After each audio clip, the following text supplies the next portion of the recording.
Upon a ridge he rested as he went along his way, when all at once a mighty herd of red-eyed cows he saw, plowing through the ragged skies and up the cloudy draw.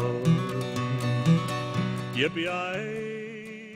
When you build the saddle and you put your riggings and everything on it, everything has to be perfectly true. If they're not, you'll have a sore-backed horse or a saddle that doesn't fit the horse because of the way you've constructed it.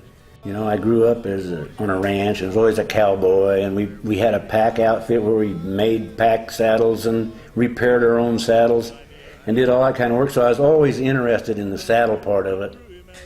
And when I got to carving leather and using the art in with it, it attracted me to it.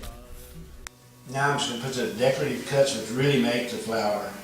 You can tell if a guy's a good stamper by looking at the swivel cuts he makes.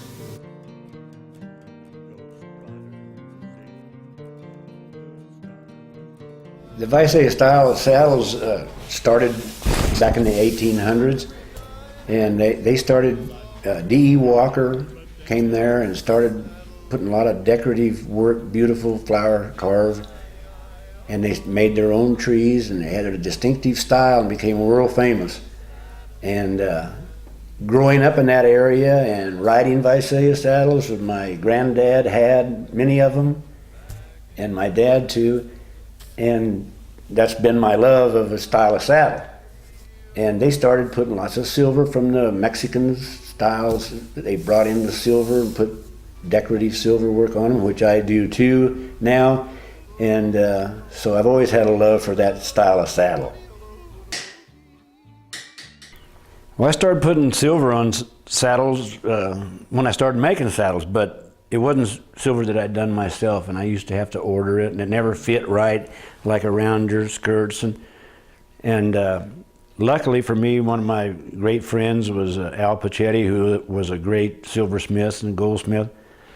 And I learned a lot from him. He was my neighbor and great friend. It took a lot of years to really master it and learn how to, not only to engrave it, but to fabricate it, to solder it and put the gold and silver together. Lots of saddles that we make don't have any silver at all on them. A lot of people don't like it. They think it looks gaudy, and it's, you know, not to their liking. But then other people like it because it is showy. And the horse show people really love it. The more silver they can get on it, the better. Of course, way back when they started making the parade saddles, they were solid silver. Well, that's kind of gone away, but people like some for decoration. It's only on there for looks. It's only on there for the beautification of the saddle.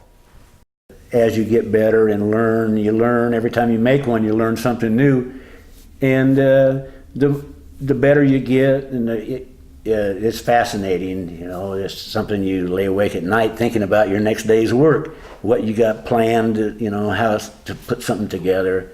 So I've always felt I was very lucky to do something I love. Yippee-yi, yippee-yi-oh, Ghost riders in the sky, ghost riders in the sky.